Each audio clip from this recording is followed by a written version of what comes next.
ada. Kita mulai saja ya pertemuan kita. Assalamualaikum warahmatullahi wabarakatuh. Alhamdulillah kafa wassalatu wassalamu asrafil anbiya'i wal mustafa wa ala alihi wa ashabihi wa man ihtada amma ba'd. Allahumma anfa'na bima 'allamtana wa 'allimna ma yanfa'una wa zidna ilma. Amin.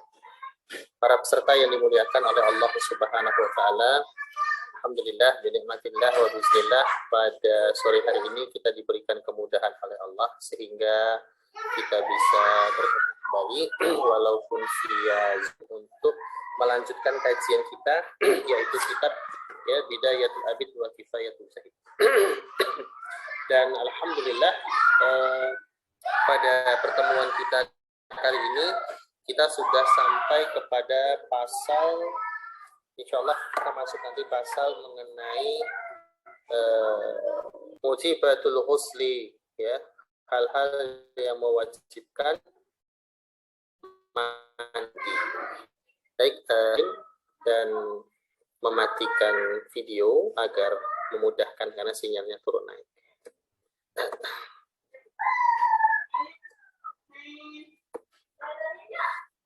Baik, ini pembahasan kita yang akan kita bahas pada sore hari ini. Faslun mujibatul ghusli, pasal mengenai hal-hal yang mewajibkan mandi. Sab'atun, dan itu ada 7. Jadi ada 7 perkara, 7 poin menurut penulis yang mewajibkan mandi. Nanti kalau yang lain-lain di dalam kitab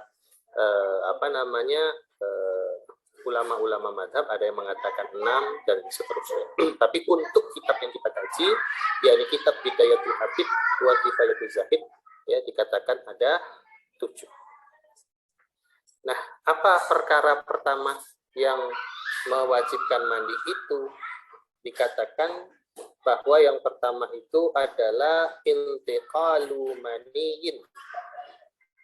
Falau ahassa bintiqalihi fahabasahu falam yakhruj wajabal ghuslu falau ihtasala lahu thumma kharaja bilal batin lam yu'idhu. Perkara pertama yang mewajibkan mandi itu adalah intiqalu mani, ya, intiqalu maniyin, yakni perpindahan mani. Maksudnya apa? Keluarnya mani. Falau ahassa bintiqalihi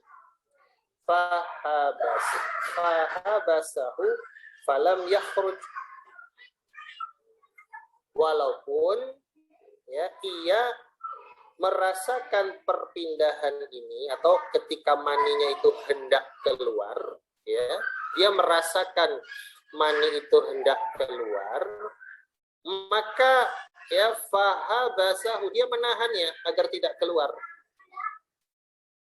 Ya, falam yakhruj, kemudian akhirnya mani yang ditahannya tadi itu benar-benar tidak keluar.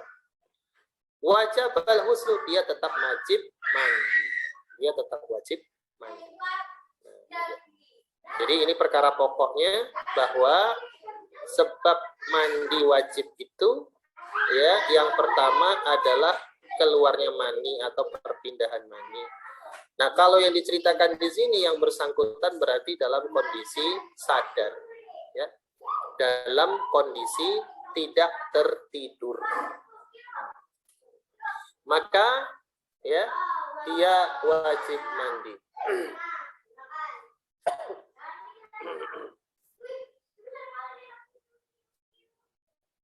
Nah,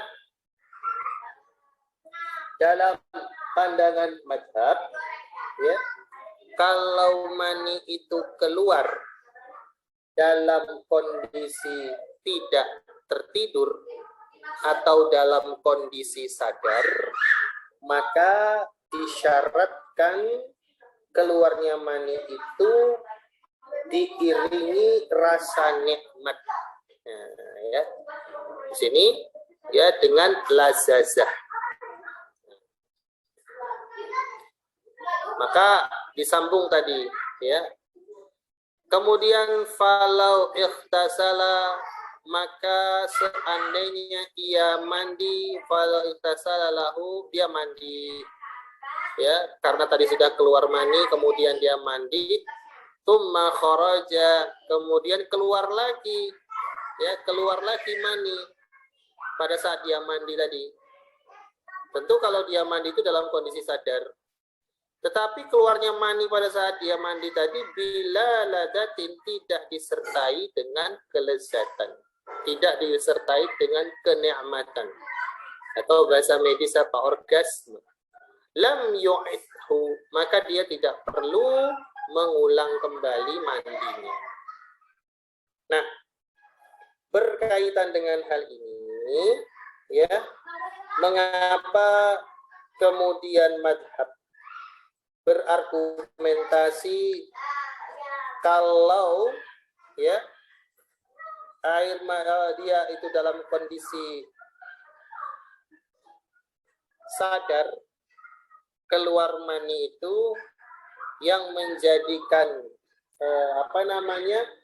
wajib mandi adalah dengan disertai nikmat. Nah, ini berkaitan dengan hadis-hadis yang umum tentang hal ini.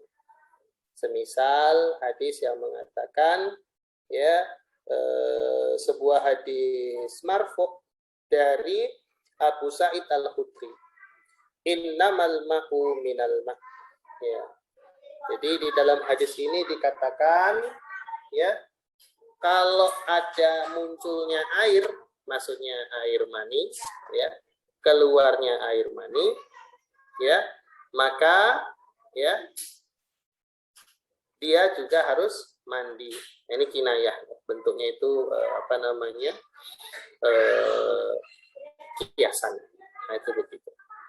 Nah, kemudian dikatakan, ya, kalau sudah dia sudah merasa di situ tadi dikatakan keluar hendak maninya, bergeser, ya kan, intiqal berkeluar, karena dia keluarnya mani ini tentu karena adanya hal yang merangsangnya, kan begitu.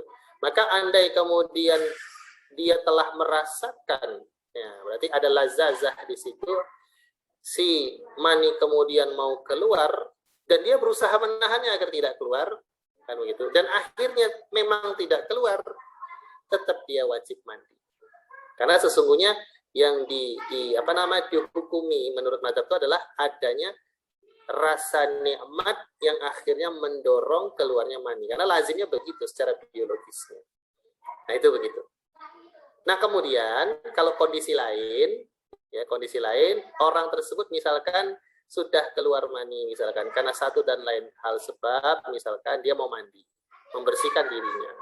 Kemudian ternyata ketika dia dalam kondisi sadar mandi tadi, ya, keluar pula maninya kembali, tetapi tidak disertai dengan kelezatan. Ya, ini yang keluar mani, ya, bukan wadi. Ya. Keluar. Nah, maka dikatakan di dalam madhab dia tak perlu mengulanginya lagi. Nah, ini kondisi yang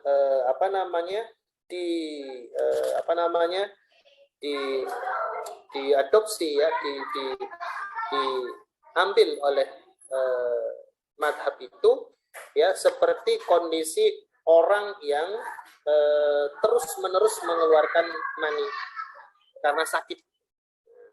Jadi kan ada orang yang punya kondisi penyakit tertentu, katakan misalkan kalau kondisi sekarang ada penyakit kanker prostat misalkan, ya, kanker prostat itu menyebabkan pembengkakan prostat, menekan beberapa organ-organ di kemaluan laki-laki, di zakar yang memproduksi sperma misalkan atau mani itu, kemudian akhirnya tak terkendali mani itu diproduksi dan keluar tanpa disertai kelezatan.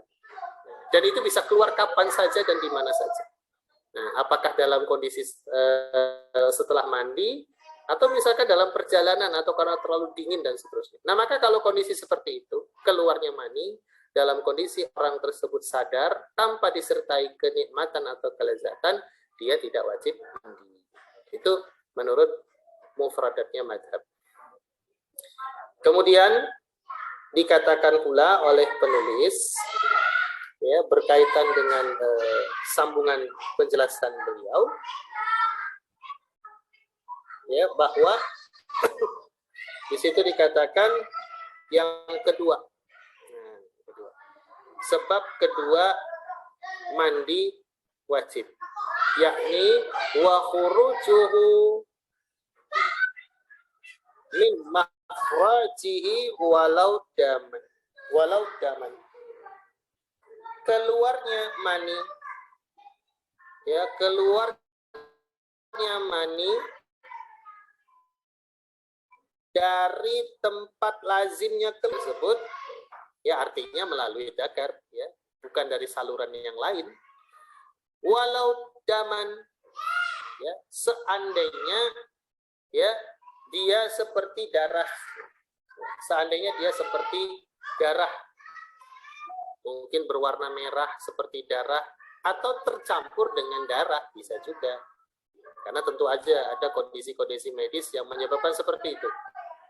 Nah, maka kondisi seperti ini, keluar mani dari tempat lazim keluarnya mani, sekalipun yang keluar itu berwarna merah, apakah karena tercampur dengan darah banyak ataupun sedikit, ya, maka dia tetap mandi, ya, tetap mandi. Dan tadi, ya, karena dalam kondisi apa tadi, dia keluarnya tadi dalam kondisi sadar dan ada kenikmatan. Karena memang lazimnya mani itu keluar tentu setelah ada lazazah, ya, dia beriringan itu dengan lazazah. Kemudian, ya, wa tu'tabaru lazzatun, dan merasakan nikmat, ya. Jadi dia keluar mani tadi yang tercampur dengan darah atau berwarna kemerah-merahan karena satu dan lain sebab, disertai dengan lazazah, maka wajib mandi, ya. Fi ghairi na'imin wa nahruhu, kecuali keluarnya mani tadi dalam kondisi tidur. Nah, dalam kondisi tidur dan sejenisnya. Jadi, ya, kalau mani keluar dalam kondisi tidur, yang itu biasa diketahui setelah bangun, adanya bercak, tanda bekas, dan seterusnya, maka keluarnya mani dalam posisi tidur ini tidak mengharuskan adanya kelezatan. Artinya juga, andai orang tertidur, keluar mani, dan tahu dia keluar mani itu setelah dia bangun tidur, wajib mandi. Nah, itu begitu dia. Tapi kalau orang tersebut masih dalam kondisi sadar atau terjaga, tidak tidur, ya, dari frase kalimat yang awal tadi, maka dia mandi jika keluarnya mani disertai dengan kelezatan, dirasakan oleh dirinya adanya kelezatan. Nah, itu baru kemudian dia mandi. Kalau keluar mani dalam kondisi sadar, tapi dia itu tidak merasakan kelezatan, bila ladatin, maka tidak perlu, ya, mandi. Jadi dia berwudu. Nah, ini diambil, ya, hukum kesimpulan demikian itu dari sikapnya, ya, seorang sahabat yang dia punya penyakit. Penyakit itu menjadikan dirinya itu keluar mani tak terkendali. Maka ada keringanan dari Nabi, dan keringanan dari Nabi ini bukan maksud Nabi membuat hukum, tidak. Tentu Nabi adalah menyampaikan hukum. Bahwasanya dia kalau nanti hendak salat, ya, berwudu. Kemudian ada juga yang mengkiaskan dengan kondisi istihadah. Nah, yaitu keluar darah haid terus menerus. Tapi ya itu macam ragam ya argumentasi nas yang dipakai. Tapi sekali lagi tadi digariskan ini adalah mufradatnya madhab. Kalau untuk orang yang ini tadi dikatakan kalau dia tidur, nah ini seperti ya diceritakan di dalam sebuah hadis, hadisnya Ummu Salamah. Ya. Jadi diceritakan itu ada seorang wanita datang kepada Nabi. Kemudian wanita itu bertanya tentang apakah wanita yang ihtilam, ya, mimpi basah juga wajib mandi. Nah, itu begitu. Maka Nabi Shallallahu Alaihi Wasallam mengatakan, "Na'am idza ra'atil ma." Ya, dia wajib mandi ketika ia melihat air, atau maksudnya bekas dari mani yang keluar. Maka dari situ ada mafhum wanita tersebut wajib mandi, ya. Wanita itu menanyakan tentang ihtilam karena dia telah tahu ada sebuah kabar tentang laki-laki yang kalau ihtilam wajib mandi. Nah, dan kemudian Nabi menambah faidah dari perkataannya tersebut bahwa apabila ia melihat bekas air mani ketika dia bangun, wajiblah dia mandi. Maka di situ tidak disyaratkan dengan adanya kelezatan. Nah, itu dia. Jadi wajibnya mandi wajib bagi orang yang tidur setelah bangun melihat ada bekas mani, tidak dikaitkan dengan kelezatan. Tapi biru'yatil ma.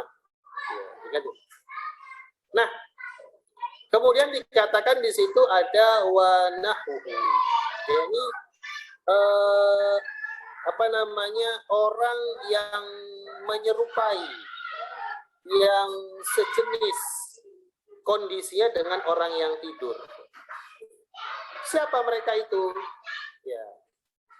Para fuqaha ada yang mengatakan mereka itu yang kondisinya menyerupai atau sejenis dengan orang yang tertidur itu adalah orang yang mabuk, kemudian orang yang pingsan. Mabuk atau pingsan. Nah, mengapa ada pengkiasan seperti itu? Karena ada ilatnya. Apa ilatnya? Sama-sama hilang kesadaran. Orang yang tidur hilang kesadaran, orang mabuk hilang kesadaran, orang pingsan hilang kesadaran. Maka ada kias di situ. Hilangnya kesadaran, kemudian kalau keluar mani tidak perlu diiringi dengan kelezatan, tetap wajib mandi. Nah, itu begitu, mandi.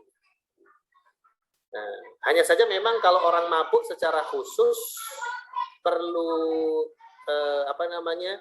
diteliti. Apa istilahnya? Mabuknya mabuk full atau mabuknya itu betul-betul mabuk yang penuh atau mabuk setengah mabuk. Karena kalau mabuknya masih setengah mabuk itu masih setengah sadar. Ya, orang mabuk yang setengah mabuk itu ya masih bisa nyanyi-nyanyi, ketawa-ketawa, jalan sempoyongan, itu mabuk setengah mabuk. Ya, ini hanya berkaitan dengan fakta saja ya. Tapi kalau orang yang betul-betul mabuk itu udah ya betul-betul hilang kesadaran, jatuh, geletak, tidur entah di mana-mana. Nah itu kira-kira ya. Jadi kias antara tidur dengan tadi adanya pingsan dan lain-lain adalah karena hilangnya kesadaran. Allahu a'lam bishawab. Nah, kemudian ya selanjutnya dari kondisi yang mewajibkan mandi adalah kondisi orang yang di situ dikatakan watahyibu hasyafatin. Ya, orang yang membenamkan hasyafatin asliyatin. apa ini? Pangkal kemaluannya. Nah, keseluruhan asliyatin au qadr ya, atau qadriha, atau sebahagian ya, atau sebahagian. Jadi ketika seseorang, jadi dalam ini, kalau ini kasus yang ketiga ini orang yang melakukan jima. Nah, kalau yang tadi kan cerita-cerita yang pertama dan poin kedua ini adalah poin tentang keluarnya mani. Ya kan, keluarnya mani, dan ada dua kondisi orang yang keluar mani itu. Kondisi terjaga, kondisi tertidur. Kalau keluar mani dalam kondisi terjaga harus disertai kelezatan baru mandi. Kalau dia keluar mani dalam kondisi tidur, maka tidak disyaratkan adanya kelezatan. Selama ditemukan adanya bekas mani ketika bangun, wajib mandi. Nah, itu begitu. Ini cerita poin 1, poin 2. Poin ketiga, ya, wajibnya mandi itu adalah karena jima, ya ini bertemunya, atau bahasa yang lebih jelas itu adalah persetubuhan, ya, persetubuhan. Maka di sini dikatakan ya masuknya ya atau membenamkannya ya dibenamkannya apa, yaitu pangkal kemaluan sebahagian ya, keseluruhan atau sebahagiannya. Nah, jadi mohon maaf kalau batang penisnya itu tidak harus kemudian semuanya masuk. Ya, sebahagiannya saja, pangkalnya saja, dari yang di kupas klubnya. Nah, kasyafa ini kan klub ya, klub apa itu, tempat sunat itu. Maka itu sudah harus mengharuskan mandi. Nah, itu dia. Kemana dibenamkan itu? Kemana dibenamkannya kemaluan laki-laki tadi yang seluruhnya atau sebahagian tadi? Ke farjin, ke kemaluan perempuan. Ke kemaluan perempuan aslin ya. Ke kemaluan perempuan. Kemudian juga seandainya dia melakukan hal tersebut, ya, melakukan persetubuhan tadi, membenamkan zakar tadi, ke duburan libahimatin, ke duburnya apa? Hewan. Nah, ini kita sedang tidak membahas orang ini normal atau tidak normal, tetapi ini sedang membahas hukum fikih, fakta. Nah, jadi dalam pandangan mazhab, ketika seorang laki-laki dia bersetubuh, kemudian membenamkan kemaluannya, ya, sebahagian ujungnya atau kemudian keseluruhannya kepada kemaluan siapa? Kemaluan wanita, atau sekalipun kepada duburnya hewan. Nah, itu dia. Atau bahkan kepada mayat. Nah, itu dia. Kemudian dia melakukan persetubuhan itu, ya, melakukan persetubuhan itu dan serupa semisalnya. Nah, itu dengan banyak macam contoh, misalkan gitu. Walaupun dia dalam kondisi tidur, nah, gitu kan, ya, tak sadar, dia semua ini tetap harus mandi. Kalau secara akal sehat, ya, mustahil ada orang yang hilang kesadaran dalam posisi tidur, nyenyak, dia bersetubuh. Ya, tapi wallahu alam bisa saja kan, gitu kan. Kalau ada penyakit, ya, penyakit hilang kesadaran sementara, ya, sehingga bisa tidur sambil jalan, ya, bergerak di bawah alam sadar. Kemudian dia melakukan persetubuhan, nah, gitu kan, misalkan begitu. Dengan wanita lewat kemaluannya, atau dengan hewan lewat duburnya, atau bahkan dengan mayat. Nah, itu dia. Sadar tak sadar, dia wajib mandi. Nah, itu begitu. Nah, kalau hujah tentang ini sangat jelas sekali, ya, bahwa seperti diceritakan dalam sebuah hadis Nabi Shallallahu Alaihi Wasallam, ya, di mana dikatakan idza jalasa baina syu'abihal arba'i thumma jahadaha faqad wajabal ghuslu. Jadi di dalam hadis itu dinyatakan, ya, bahwa jika seorang laki-laki itu duduk, ya, jalasa duduk, jalasa itu duduk apa? Duduk di bawah, ya, bukan duduk di atas bangku seperti qa'adah. Ya. Duduk ngapain? Nah, dijelaskan di dalam hadis itu dalam bentuk kinayah, ya, dalam bentuk tamsilan, ya. Duduk di keempat anggota tubuh. Anggota tubuh dari siapa? Anggota tubuhnya dari istrinya.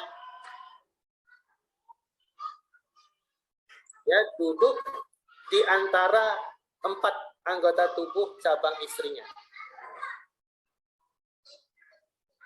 Kemudian, ya, dia dikatakan bersungguh-sungguh di situ, ya, melakukan sesuatu. Nah, ini bahasa halus sebenarnya. Artinya apa ya? Jima, begitu. Nah, itu dia.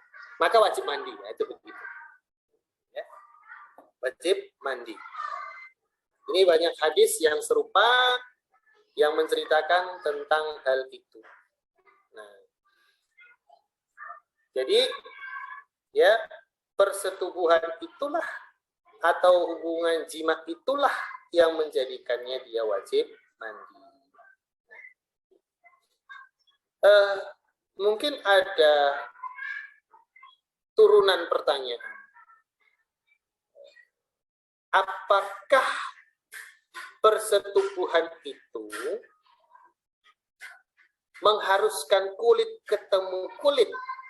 Jadi maaf, ketemunya kulit 2 kemaluan, maka mandi. Nah, gitu. Kalau dia menggunakan penghalang, misal dia menggunakan kondom, nah begitu. Apakah kemudian dia tidak wajib mandi? Nah, mungkin ada pertanyaan seperti itu. Nah, kalau di beberapa kitab dikatakan, ya, bila hailin, ada redaksi bila hailin, tanpa penghalang. Tapi penghalang di situ maknanya bukanlah selaput karet tipis, tetapi penghalangnya itu adalah berkaitan dengan kain. Nah, itu dia.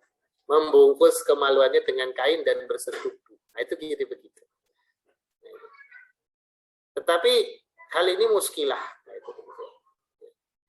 Kalau ulama-ulama lain mengatakan tetap wajib. Nah, tetap dia wajib itu mandi, walaupun dia menggunakan kondom. Nah, itu begitu. Tapi itu perkara-perkara baru, ya.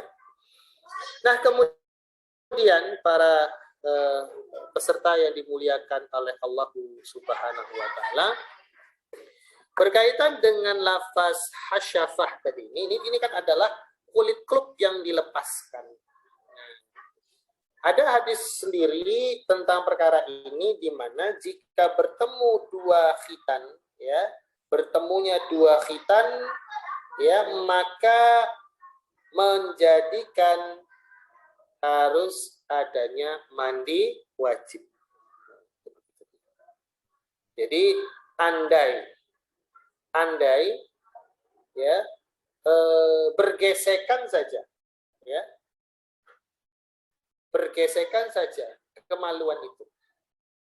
Nah, tidak sampai dukhul, tidak sampai masuk. Maka, ya, ada ulama yang mengatakan wajib mandi. Ada ulama yang mengatakan wajib mandi. Tapi kalau dari perkataan penulis kitab yang kita kaji ini, ya, ketika beliau mengatakan taghyib, membenamkan, maka difahami kalau hanya sekedar bergesekan 2 khitan saja itu tidak wajib mandi. Menurut penulis. Menurut penulis.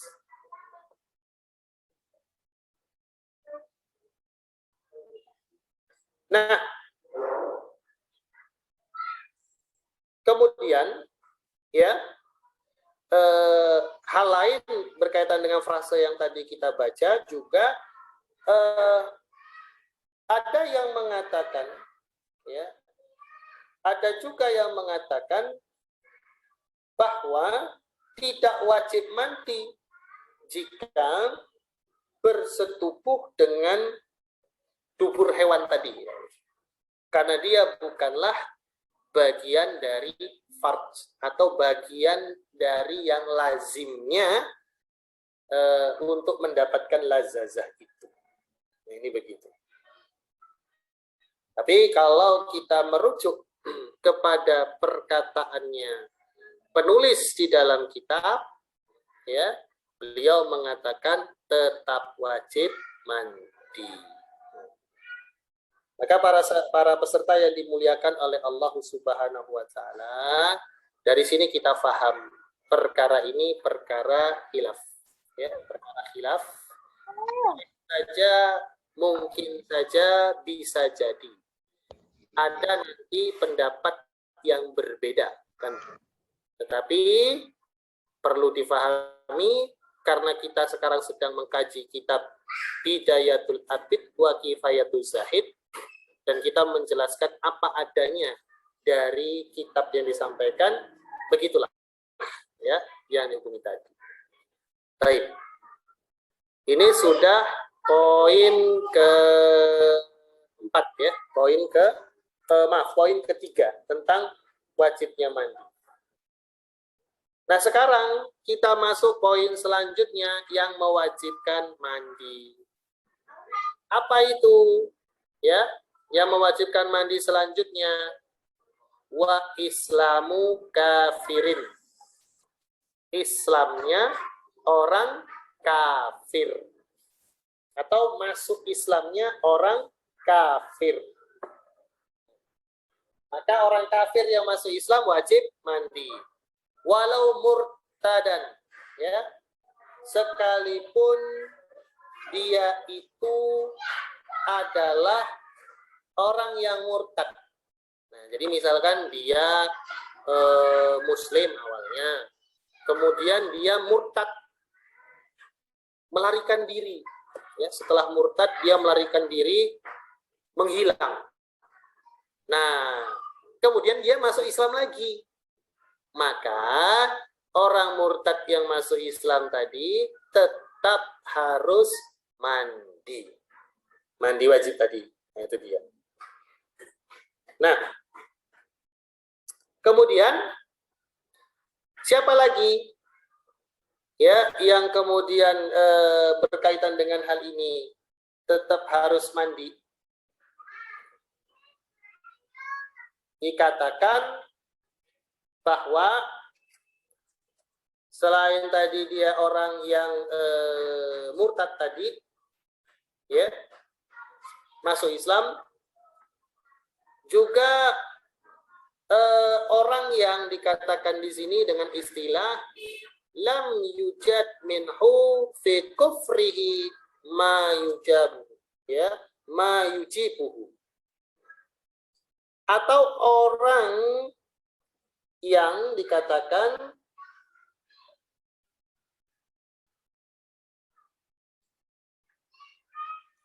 tidak terdapat perkara yang mewajibkan mandi pada saat dia kafir. Nah, ini dia. Jadi orang yang tidak ditemukan lam yujad minhu darinya, ya, fi kufrihi pada saat kekafirannya, ma yujibuhu, ya, ma yujibuhu, yang mewajibkannya mandi. Nah, ini maksudnya apa? Maksudnya adalah orang-orang yang dia itu kafir. Orang-orang yang dia itu kafir. Kemudian dia masuk Islam. Sudah? Tetapi sebenarnya kalau dilihat dari misalkan umurnya, orang seperti ini nggak mungkinlah pernah mimpi basah atau ikhtilam atau bahkan bersetubuh. Nah, atau kita sederhanakan bahasanya apa ini?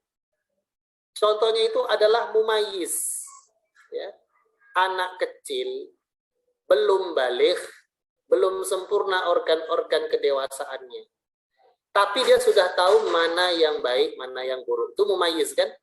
Jadi orang kafir yang mumayyiz masuk Islam. Orang kafir mumayyiz masuk Islam, maka dia tetap wajib mandi. Nah, ini perkara yang merupakan mufradat di dalam mazhab, ya, sesuatu yang menyendiri, ya. Kalau di mazhab lain mungkin tidak ditemukan. Jadi kalau menurut mazhab ada anak mumayyiz yang kafir masuk Islam, maka dia tetap mandi. Itu begitu maksudnya. Maksud dari redaksi lam yujad minhu fi kufrihi ma yujibu. Dan Imam Ibnu Qayyim, ya, memilih pendapat itu. Ya. Karena ada hadis yang bersifat umum di mana Rasulullah sallallahu alaihi wasallam mengatakan, ya, anna aslama fa amarrahu an-nabiyyu sallallahu alaihi wasallam an yaghtasila bima'in wa sidrin, ya. Bahwasanya berislamlah, masuk Islamlah, dan kemudian Nabi memerintahkannya, ya, untuk mandi dengan air dan juga daun sidr. Ini, ya, berkaitan dengan hal ini. Poin keempat tentang wajibnya mandi. Kemudian poin selanjutnya, berarti poin kelima, adalah wa khuruju haidin, keluarnya darah haid. Keluarnya darah haid, ya, itu, ya, menjadikan wanita tersebut wajib mandi. Maksudnya wajib mandinya gimana? Ya setelah haidnya selesai. Nah, itu begitu. Dan itu ma'ruf, ya, diketahui, ya. Dikatakan di dalam sebuah hadis, ya, wa idza adbarat faghtasili wa shalli. Maka apabila telah berhenti dari haid, yaitu, ya, mandilah kamu dan sholat. Nah, ini dia. Jadi sebab mandi yang kelima adalah darah haid. Nah, walaupun nanti terkait dengan darah haid ini makin cukup banyak pembahasan. Cukup banyak pembahasan mengenai darah haid ini, ya. Karena ada darah haid, ada kadang-kadang darah istihadah. Nah, jadi keluarnya dari tempat yang sama, warnanya hampir-hampir sama.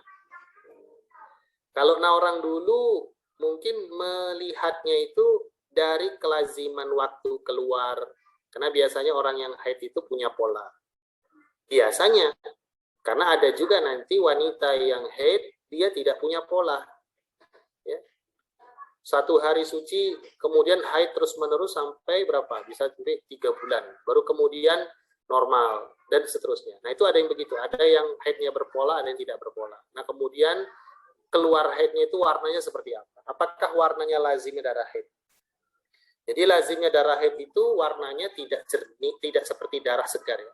Kalau darah segar itu keluar itu kan dia seperti warna merah ke orange. Itu darah segar. Tidak mudah menggumpal. Nah, kalau darah haid itu keluar bentuknya itu kental, baunya juga khas dan khusus, warnanya juga adalah merah agak gelap, tapi bukan hitam. Nah, itu begitu. Maka kalau yang keluar nanti justru warna darah segar, tidak lazim darah haid, itu bisa diduga adalah penyakit. Nah, maka kalau keluar seperti itu, nanti ada hukum-hukum tersendiri bagi perempuan. Ya, apakah dia harus terus-menerus mandi? Apakah kemudian dia cukup berwudhu saja dan seterusnya? Itu banyak khilaf nanti di kalangan ulama.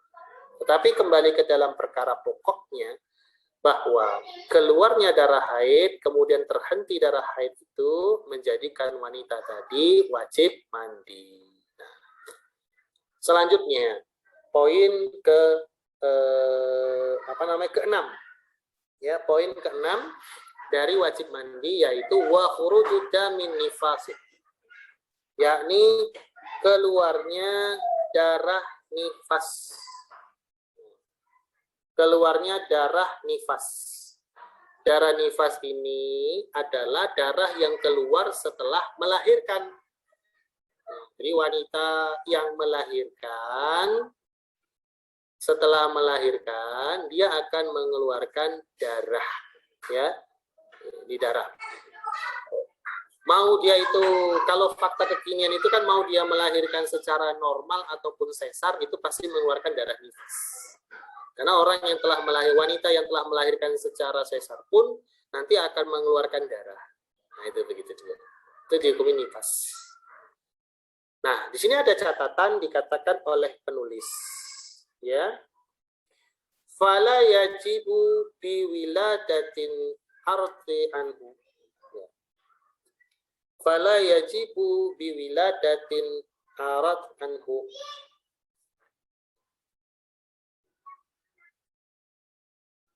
Tidak wajib, ya. Jadi tidak wajib di sini ya. Fala yajibu, tidak wajib apa? Mandi. Bagi siapa yang melahirkan? Melahirkan bagaimana? Dalam keadaan arat anhu, tidak keluar darah. Tidak keluar darah. Ada orang melahirkan tidak mengeluarkan darah? Ada juga.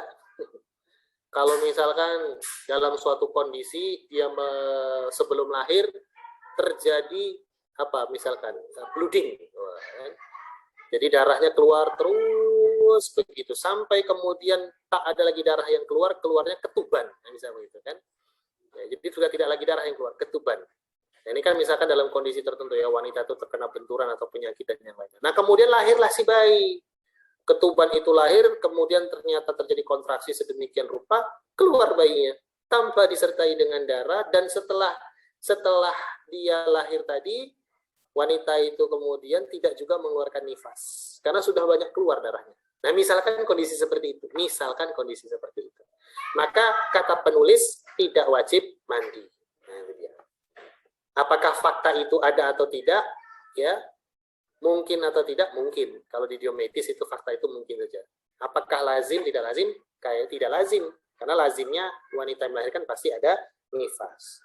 Nah, lantas mengapa kemudian penulis mengatakan tidak wajib bagi wanita yang sedemikian rupa mandi?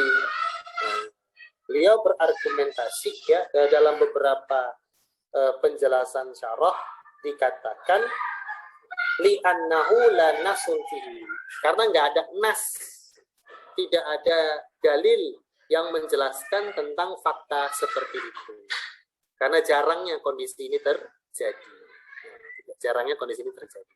Dan ingat bahwa kita sedang membahas tentang turunan dari perkara toharoh.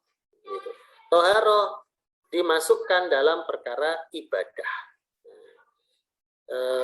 Al-Alamah Syekh Taqiyuddin An-Nabhani rahimahullahu ta'ala itu pernah mengatakan di dalam kitabnya At-Takattul, dia mengatakan bahwa perkara-perkara ibadah, kemudian perkara-perkara maktumat, makanan dan minuman, malbusat, perkara-perkara tentang pakaian, itu semua sifatnya tauqifiyah. Artinya ya, hukum yang digali boleh tidaknya itu berdasarkan nas. Nah, itu dia. Berdasarkan nas saja. Jadi tidak boleh dikait-kaitkan dengan selain nas. Nah itu. Wallahu a'lam bishawab. Baik, perkara selanjutnya yang mewajibkan mandi adalah wa mautun ta'abbudan, ya, adalah mati, ya, adalah meninggal. Nah, ya. Jadi seorang muslim yang meninggal, maka dia akan dimandikan oleh siapa? Muslim yang masih hidup. Nah, dan ini dikatakan oleh penulis ta'abbudan. Perkara ta'abbud, ya, perkara ibadah.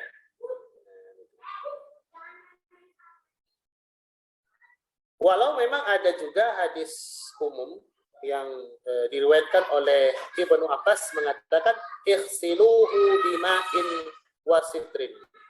Mandikanlah ya dengan air dan sitr, daun wangi jenazah. Tapi yang paling tepat adalah ta'abbud, ya. Begitulah nasnya. Kemudian keterangan lanjutan terkait dengan hal ini adalah, ya, dikecualikan orang yang meninggal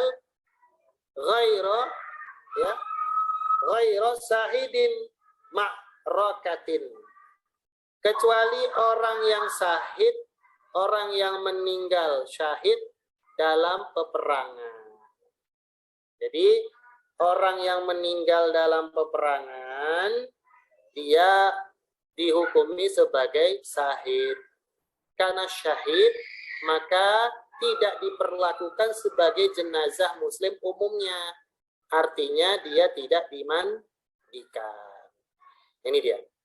Kecuali mazhab Hanafi. Saya tidak salah, mazhab Hanafi. Mazhab Hanafi tetap memandikan jenazah mujahid. Ya, jadi pada kasus perang Afghanistan yang lampau, itu banyak mujahid yang wafat, yang syahid, dan mereka tetap memandikan jenazahnya. Karena dalam pandangan fikih Hanafiyah, ya, yang syahid itu dimandikan. Tapi kalau Hanabilah dan Syafi'iyah, Malikiyah, itu mengatakan, ya, orang yang mati syahid di medan pertempuran tidak dimandikan. Nah, itu begitu. Jadi dikuburkan saja. Ya, dikuburkan sebagaimana dia wafatnya. Dan ini juga dilihat dari afalnya Nabi. Bagaimana Nabi menguburkan paman beliau Hamzah dan juga para syuhada lainnya, syuhada Badar dan seterusnya. Ya. Kemudian juga dikecualikan dari muslim yang meninggal tadi, yang dimandikan adalah di sini menurut mazhab adalah maktulin zulman. Nah, orang yang terbunuh karena kezoliman. Jadi ada orang yang terbunuh karena kezoliman. Nah, misalkan apa? Dia ditangkap, dipenjara, disiksa sedemikian rupa oleh kezoliman penguasa misalkan. Mati. Nah, itu dia. Maka menurut madhab, orang seperti itu meninggal tidak dimandikan. Tidak dimandikan. Menurut siapa? Menurut madhab. Apa argumentasi madhab? Ya, karena ini termasuk juga mufradat. Jadi salah satu hadis yang kemudian dijadikan hujah itu adalah ketika ada hadis Nabi mengatakan man qutila duna malihi fahuwa syahidun. Orang yang meninggal karena mempertahankan hartanya dihukumi syahid. Jadi ada orang merampok, berantem sama rampok, terbunuh oleh rampok, maka terbunuhnya orang yang dirampok itu dihitung sebagai syahid. Wa man qutila duna dinihi fahuwa syahidun. Orang yang terbunuh karena membela agamanya, maka dia dihitung sebagai syahid. Nah, dihitung sebagai syahid. Nah, ini sama seperti yang ini. Atau apalagi, wa man qutila duna damihi fahuwa syahid. Orang yang kemudian terbunuh karena membela darah, nyawanya, dan seterusnya. Wa man qutila duna ahlihi fahuwa syahid. Orang yang meninggal terbunuh karena membela keluarganya, itu juga dihitung sebagai syahid. Maka menurut madhab, ya, menurut madhab, fasamma Nabi sallallahu alaihi wasallam haula'i syuhada. Nabi sallallahu alaihi wasallam menamakan mereka semua itu adalah para syuhada. Wasyahidu la yughassal, ya. Dan orang yang syahid itu ya tidak dimandikan. Nah ini landasannya mazhab. Dan ini mufradatnya mazhabnya. Kalau pandangan dari mazhab-mazhab yang lain, tetap orang yang kondisi seperti ini dimandikan. Ya, orang yang terbunuh karena adanya kezoliman, dia tetap dimandikan. Ya, ketika ditemukan jenazahnya. Nah, kenapa? Mereka itu menurut pandangan ulama mazhab yang lain, syahidnya syahid fil akhirah. Ya, maksud dari hadis-hadis itu adalah syahid fil akhirah, mendapatkan pahala syahid di akhirat. Fit dunia, di dunia mereka itu diperlakukan sebagaimana orang yang meninggal, muslim yang meninggal normal, sehingga tidak dimandikan. Wallahu a'lam bishawab. Tapi dalam pandangan mazhab, ya dalam pandangan mazhab, orang yang terbunuh karena kezaliman itu dia tidak dimandikan, ya tidak dimandikan karena diserupakan dengan orang yang syahid di medan pertempuran karena adanya gelar syahid. Nah ini ya, ini mufradatnya madhab. Wallahu alam. Berarti di sini ada 7 dalam kitab Bidayatul Abid wa Kifayatul Zahid ini ada 7 kondisi yang mewajibkan mandi. Tadi keluarnya mani dalam kondisi sadar dengan disertai kenikmatan, wajib mandi. Kemudian kondisi yang kedua tadi adalah keluarnya mani ya dalam kondisi tidur, yaitu wajib mandi. Kemudian yang ketiga jima itu wajib mandi. Kemudian yang keempat masuk Islam wajib mandi. Kelima keluar darah haid. Keenam keluar darah nifas. Ketujuh orang yang meninggal, muslim yang meninggal wajib dimandikan. Kemudian keterangan terakhir di situ dikatakan wa musallal idi, dikatakan la janaizi masjidun. Tempat sholat id ya bukan sebagai tempat sholat jenazah. Kemudian dikatakan wa yahrumu takassubun bi sanaatin fihi. Haram melakukan jual beli di dalam masjid. Nah, ini dia. Jadi dikatakan bahwa ya sholat id ya dikatakan tidak dilaksanakan di tempat penyelenggaraan jenazah. Nah, jadi dipisahkanlah. Nah, itu begitu. Karena mafhumnya begini. Dahulu tuh tempat sholat itu kan tanah lapang. Tanah lapang yang terbuka. Maka hendaknya di tanah lapang yang terbuka yang biasa digunakan untuk sholat id, jangan mandikan jenazah di situ. Nah, itu begitu juga. Dan juga jangan mensolatkan di situ. Itu ya, dipisah. Maka kalau hendak mensolatkannya di tempat yang menyelenggarakan jenazah, menyelenggarakan fardu jenazah di tempat yang lain. Nah, kemudian juga dikatakan sebagai bentuk peringatan, ya haram melakukan jual beli di masjid. Nah, ini cukup keras ya. Jadi bukan hanya sekedar larangan tapi mengharamkan. Nah, jadi masjid itu adalah tempat yang ya biasa lazim digunakan untuk sholat. Nah, begitu. Mungkin ada yang terlewat tadi sedikit sebagai faidah tentang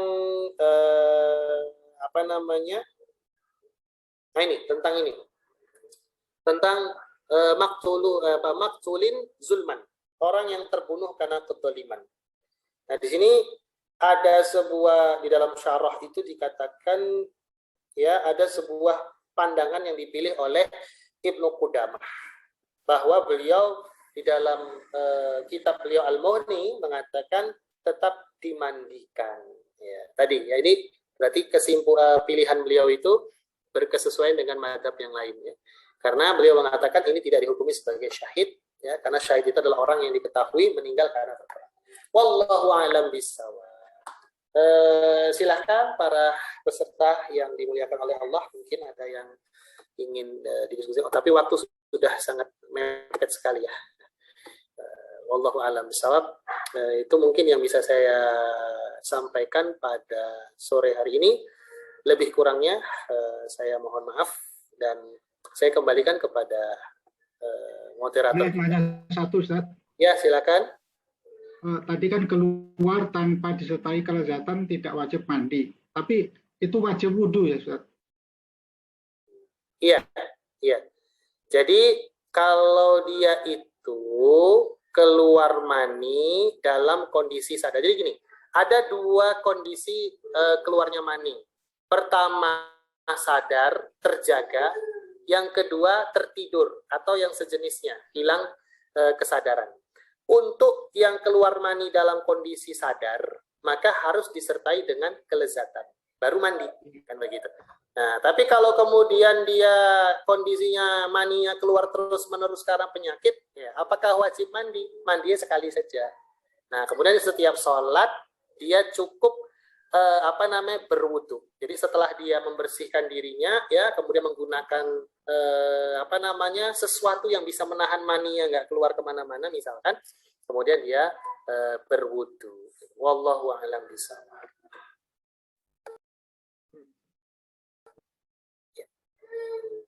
Baik, ada lagi? Mungkin karena sudah jam 18, ya, mendekati maghrib, itu saja mungkin yang bisa saya sampaikan. Barakallahu fikum wa hidayatukum. Nakhtatimu dirasatina bi qiraatin. Alhamdulillahirabbil alamin.